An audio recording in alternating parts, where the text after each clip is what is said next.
मित्रांनो, तुमचं पुन्हा एकदा सुमिरित मराठी ह्या यूट्यूब चॅनेलवर स्वागत आहे. आजची कथा सुरू करण्यापूर्वी जर कोणी ह्या चॅनेलवर पहिल्यांदाच आले असाल आणि अजूनही सबस्क्राईब केले नसेल तर नक्की सबस्क्राईब करा. धन्यवाद. एखादा दिवस असा आषाढातल्या वादळी पावसासारखा येतो की उभं जीवनच सडकून काढतो. होणारी होलपट जिवंतपणी सावरणंही माणसाला अवघड व्हावं. कमळीचंही असंच झालं. सकाळी उठून दारात पाहते तर नवरा मरून पडलेला. वाटलं खूप पिला असेल, शुद्धीवर येता क्षणी पळेल, पण कुठलं काय. 11 वाजल्या तरी तो हलला नाही. केवळ कूस सुद्धा बदलली नाही. माणसं यायची, कपाळाला आठ्या घालून बघायची, 4-2 जमली की चर्चा करायची. सकाळी सकाळी ढकलल्याली दिसतीया, एवढी घ्यायची तरी कशाला. कोण हाय कुणान ठावं, वायट माणूस. उन्हानं डोसकं फुटायचं. जे सुचेल ते माणसं बोलत होती. तो हालचाल पूर्णतः थांबलेला हाडांचा सापळा न ऐकता पडून होता. पक्या आला तशी कमळी म्हणाली, पका भाऊजी, तेवढा माणूस उन्हात पडलाय, वडून सावलीला टाका. हाताला धरून गपकन ओढताच त्याचा दाढीवाला चेहरा कमळीला दिसला नि अंगात कापरं भरल्यागत झालं. पक्यानं सगळं ओळखलं. असं घडाया नको होतं बायसाब. समदा आपल्या मनासारखं कसं घडल. तुमच्याच दारात येऊन परान सोडलं बिचाऱ्यानं. बाहेर कुठं बी बरं वाईट झालं असतं तर घोर नव्हता जीवाला. सावलीत टाकून बी पुन्हा तिथं ऊन आलंच. वहिनी ह्याची वाट लावायला हवी. व्हय, पर म्युन्सिपाल्टीची माणसं यायला हवी. मी कुठल्या तोंडानं प्रेतावरती हक्क सांगू. बाबूशेठ कुठं गेल्या ती? सातारला. का पिक्चर बघायला? शानायस माल आणायला. बाय, मी परस्पर समद मिटवतो, 50 रुपये द्या. तिनं काहीही न बोलता 50 रुपये दिले. पक्या उडी मारून म्हणाला, राख नदीत टाकूनच परत येतो. पळाला. कमळीला रडू आवरेना. कसाही असला तरी नवरा होता. उभ्या माहरवाड्याला साक्षी ठेवून त्यानं गळ्यात 4 मणी बांधले होते. सुरुवातीला एखाद्या नटासारखा दिसायचा. मुंबईवरून नवी कापडं चोपडं घालून आला की उभी वस्ती बघत राहायची. त्या केमळी छपरालाही अस्मानीचं वैभव उतरायचं. पण मुंबई मानवली नाही. कुणा तमासगिरणीनं नादी लावलं. नोकरी गेली, पैसा गेला. कंगाल होऊन बापडा घरी आला. दारूत गुंतला आणि दारूतच संपला. त्यानं मला उघडं पाडलं म्हणून मी त्याला उघड्यावर टाकलं. गणित संपलं. कमळीला भडभडून आलं. छाती फुटून हुंदका बाहेर पडतोय की काय अशी तऱ्हा झाली. मन हलकं होईस ते तोवर ती रडली. दुःख असं गदगदून कधी बाहेर पडलंच नव्हतं. केंबळी मनाला बाबूच्या रूपानं छप्पर लाभलं आणि साऱ्या जुन्या जाणीवाच बोथड झाल्या. जगण्यापेक्षा भोगणं महत्वाचं वाटू लागलं. देहाच्या श्रीमंतीवर लक्ष्मीची श्रीमंती लादून कोणा एकाचीही सौभाग्यवती बाबूच्या सुस्तावलेल्या देहाला जवळ करू लागली. नवरा तिला अडसरासारखा वाटायला लागला. डोळ्यासमोर नकोसा झाला. बाबू आला तेव्हा दुपारच्या 4 वाजल्या होत्या. बेवारशी ठरवून प्रेत केव्हाच हटवलं होतं. रडून कमळीचे डोळे सुजले होते. गठ्ठे टाकून हमाल गेले तरी कमळी बाहेर आली नाही. त्यानंच तिला हाक मारली, अगं पाणी आण पाय धुवायला. ती तांब्या हातावर ठेवून माघारी वळली. चहा घेऊन आली. बाबूनं चेहरा न्याहाळीत म्हटलं, डोळं कशानं सुजल्या ती ग तुझं एवढं? कुठं काय कसपाड गेला असल? वा रे वा, चेहरा बी सुमारलाय. कुणी येऊन गेलं का काय ग? नाही, काय सुधी घडलं नाही. मग अशी रडव्या सुरात कामून ग बोलत्यास? काहीतरी लपिवत्यास माझ्याजवळ. तुमच्या रक्ता शपथ नाही. समज तुझी शपथ खोटी ठरली आणि शपथ लागून मी मेलोच तर? नका असं बोलू. आधीच मी उघड्यावर पडल्यागत झाल्या, वर आणखी नका बोचकारूसा. ती त्याच्या कुशीत शिरून रडली. खूप वेळ हुंदके देत राहिली. त्यानं पाठीवरून हात फिरवून समजूत घातली. दोन्ही गाल ओंजळीत घेत म्हणाला, समजलंय मला सगळं. पक्या स्टँडवर भेटला होता. तुझा नवरा वारल्याचं सांगितलं त्यानं. जाऊ दे, सुटला बिचारा. कमळा, मी हिता असतो ना तर पहिला खांदा मी दिला असता. तिला भडभडून आलं. बाबू एवढ्या मोठ्या मनाचा असेल यावर तिचा विश्वासच नव्हता. ती त्याला अलीकडे झिडकारायला बघत होती, पण ठाम आसरा तिला दिसत नव्हता. या क्षणालाही तिच्या मनात गोंधळ माजला होता. डोंगरी वाऱ्यासारखं अस्वस्थ मन उभ्या देहातून थरारत होतं. बाबूच्या घट्ट मिठीत ती दुःख विसरली. त्यानं थोपडताच नवा धीर घेऊन उभी राहिली. तोंड स्वच्छ धुतलं. कपाळी नाजूक कुंकवाची कोर रेखली. प्रसन्न झाली. तोच पाठोमागून बाबू आला. तिच्या पाठीची गोरी पान कमान त्याच्या नजरेत स्थिरावली. त्यावर नाक घुसळीत म्हणाला, आता खऱ्या अर्थानं तू मुक्ती झालीस. सगळं पाठीवर टाकायचं. नव्या जोमानं धावायचं. आज ब्रह्मपुरीला देवाला जायचा माझा विचार आहे. येणार आहेस का? आज नाही, उद्या. उद्या प्रदोष आहे. उपास करू दोघं बी. विठ्ठलाच्या दारात जाऊन फराळ करू. माझ्या नव्या नवऱ्याला मी तिथंच वरणार आहे. बाबू काही बोलला नाही. गोसावळ्यासारखा तिचा गुळगुळीत घाडदार देह नुसताच निरखित राहिला. कधी नव्हे ते देवदर्शनाला जायचा जोडीनं बेत केला आणि साऱ्या उत्साहावरती माती पडली. स्टँडवर एसटीसाठी ते उभे होते. तो एक माणूस धावत आला. बाबू शेठ, काय? घराकडे जाऊन आलो तुमच्या. जरा बरमपुरीला जाऊन देवदर्शन करून येतो. कसलं डोंबलाचं दर्शन घेताय व्हय देवाचं? का काय झालं र? इकडं या. लय याप झालाय. नवं दुखणं उभं राहिलंय. तर सांगाल का नाही? त्यानं कानात काहीतरी सांगितलं तसा बाबू गळाटल्यासारखा झाला. त्याला खरंच वाटेना. डोळे विस्फारत तो म्हणाला, कवाशी घडलं समद? आत्ता 2 तासांपूर्वी. घरनं उठून भन्नाट चाललं होतं कराडाकडं. आईला चांगल्याच्या वाटत काटचलंय. कंच्या दवाखान्यात ऍडमिट केलाय. आधी हितच आणलं होतं देशपांडे आप्पांच्या दवाखान्यात. परलय झालं तसं पळवलंय सातारला. तुम्ही चला, मी आलोच. कमळीला घेऊन तो घरी आला. काय झालंय काय तुम्हाला आज? काय झालं नाही. आजचं जाणं कॅन्सल. काय निरूप घेऊन आला होता त्या? कुठं काय? मग एकाएकी जाणं रद्द कामून केलं सा? हे बघ, माझं टकुर फिरवू नगस. पण मला न सांगण्यासारखं असं काय घडलंय? मग याडा म्हणून स्टँडवरनं माघारी आलोय वय? काय तुम्हा पुरुषांचं खरं नव्हं. घटकत मधावानी बोलाल, घटकत तोंडात कारलं धरून बसाल. मी म्हणूनच टिकली या. वय बया, मी नाही म्हणलंय का कवा? तेवढी रिकामी पिशवी आण. कुठं चाललायचा? पुसलंच का लगीच? पिशवी देऊ नग पर असं लेंडरातल्या डुकरावांनी आडवं पडू नगस. तो सणानतच सटकला. धास्तावला होता. चेहऱ्यावरची काळजी लपत नव्हती. दवाखान्याची निश्चित माहिती काढून तो एसटीकडे वळला. गाडी उभीच असलेली पाहून अंगात दुप्पट उत्साह संचारला. सातारच्या सरकारी दवाखान्यात बरीच गर्दी होती.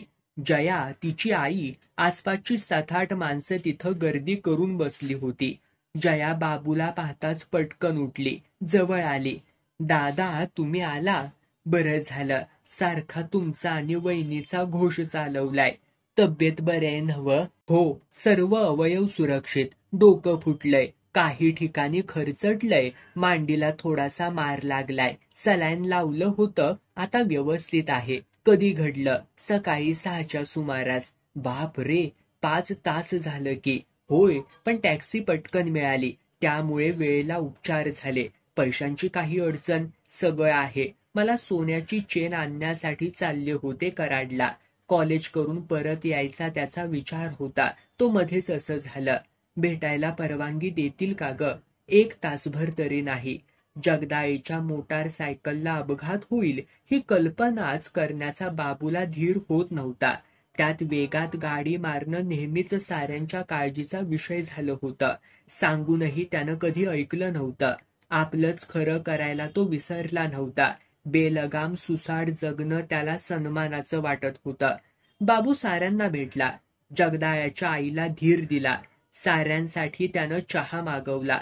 डॉक्टरांनी परवानगी देताच तो, जया, त्याची आई आतमध्ये गेले. जगदाळे डोळे मिटून पडला होता. जया म्हणत होती त्यापेक्षा त्याची परिस्थिती गंभीर होती. चेहऱ्यावरती बँडेजचा थर एवढा होता की फक्त नागडोळेच दिसत होते. पक्याचाही मार भयानक वाटत होता. तिघही जवळ बसून राहिले. बाबूला राहावेना, डोळे पाण्यानं भरले. औषधांचा उग्र वास भयानक वाटू लागला. हनुमा, ए हनुमा. बाबूचा आवाज जगदाळ्यानं ओळखला. ओठ पुटपुटले. तू वहिनीला नाही आणलं, कधी आणणार आहेस? बस आत्ताच. काय काय भोग भोगणार आहेस बाबा तू? उठू नगस, पडून राहा. बाबूच्या डोळ्यातले पाणी पाहून जगदाळेलाही गहीवरून आलं. बाबूनं थोपटलं. रडू नगस, जीवाला जपायला हवं बाबा. असं वाऱ्यावानी गाडी मारून हाय. तेवढ्यात डॉक्टर आले. तसे सगळे दूर झाले. बाबूनं विचारलं, डॉक्टर, पेशंटला जेवण कवाशी द्यायचं? आता 5 तास काहीही द्यायचं नाही, कॉफी शिवाय. अच्छा, पेशंटला आरामात पडू द्या. सारं ओके आहे. आता 4 वाजेपर्यंत कुणाला आतमध्ये येऊ देऊ नका. बाबू साऱ्यांना घेऊन हॉटेलात गेला. सर्वांना खाऊ जेवू घातलं. जगदाळ्याची आई तोंडात पाणी घ्यायलाही तयार नव्हती. बाबूनं खूप समजूत घालून 4 घास चारले.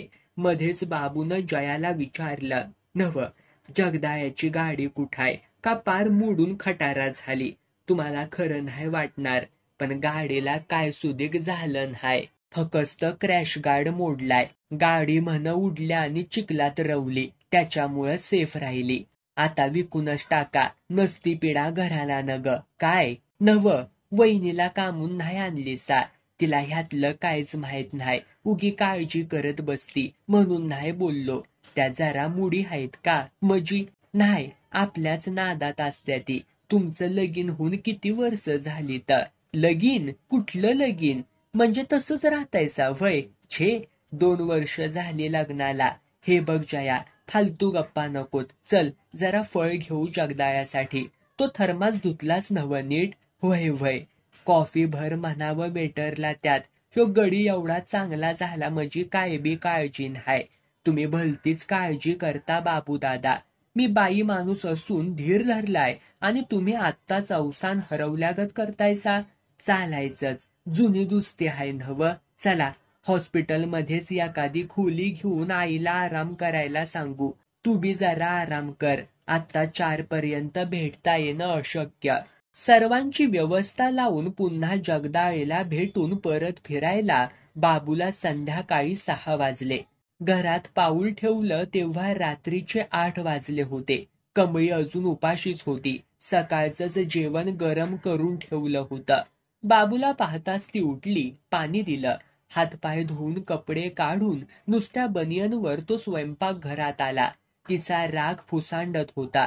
ताट वाढून तिनं फनकाऱ्यानं विचारला, कुठं होतासा दिवसभर? रंडीच्या माडीवरती रमी पिसत होतो. हा, मला 4 घास खाऊ दे मग सांगतो.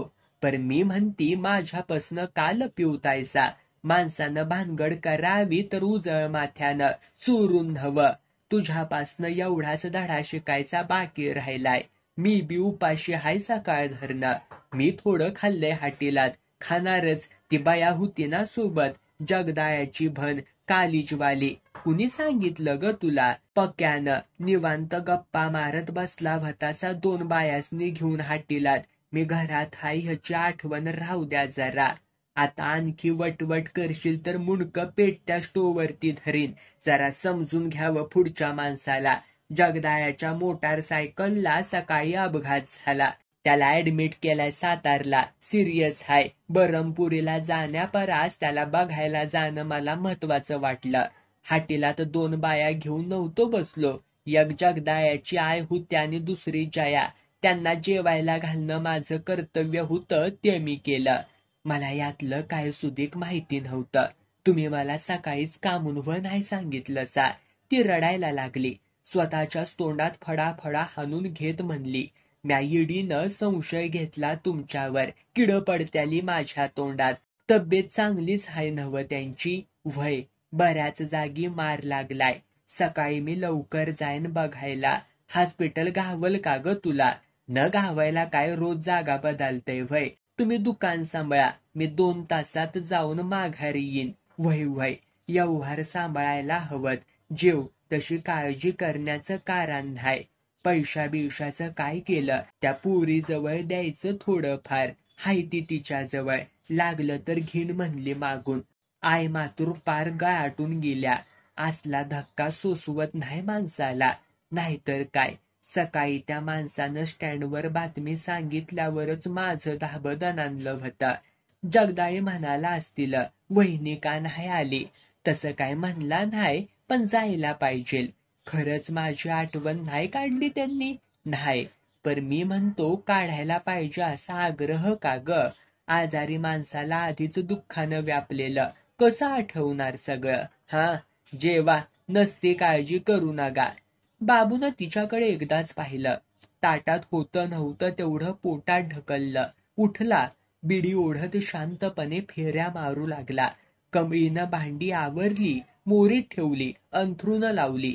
या, पडा आता, बाद झालं हरण काळजी. हा, आणि हे बघा, एखादी भांडीवाली बघा आता. मला नाही ह्यो गराडा रोज घासायला जमायचा. का कुठं गुजरात ह्याच्यात वाढल्यास व्हय तू? मला जमणार नाही. आईला तुझ्या मारणीच्या गावघाण काढली असशील की ग बापाच्या घरी.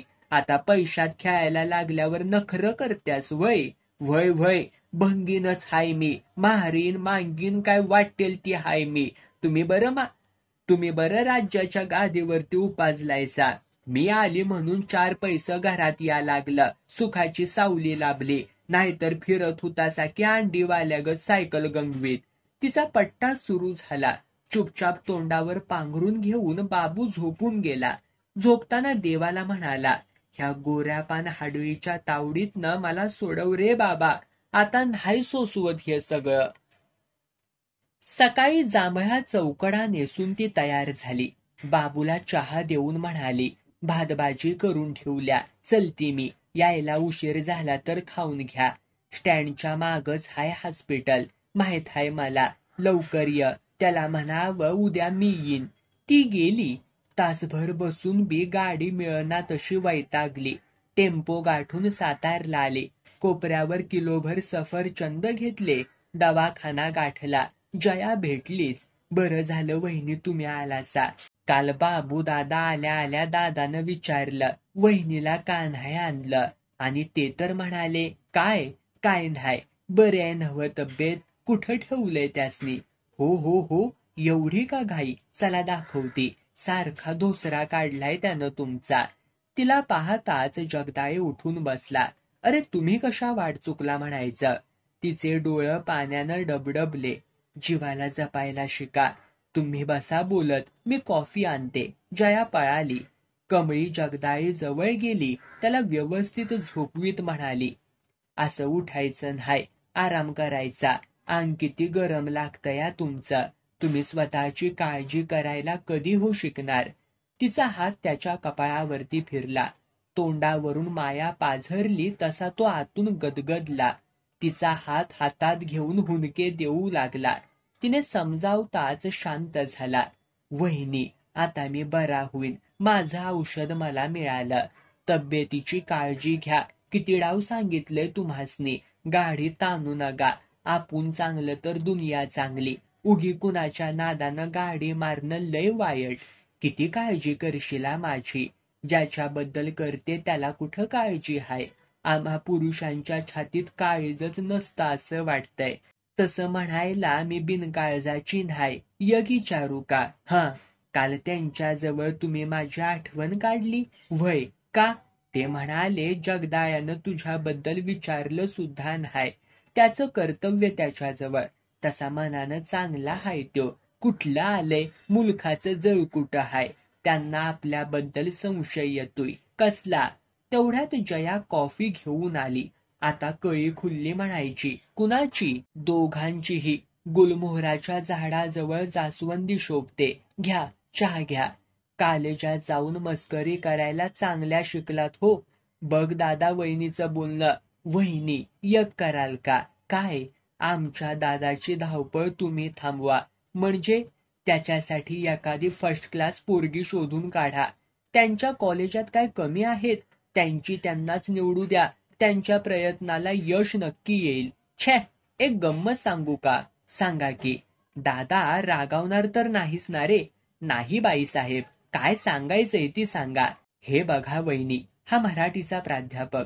आमच्या कॉलेजमध्ये एक गुजराती पोरगी याला आवडली. भन्नाट देखणी, हिंदी सिनेमातली नूतन दुसरी. मग मग काय, ती आली की याच्या विषयाला पहिली. आणि पुढं स्वारीला वाटलं की ही स्पेशल मराठी घेणार.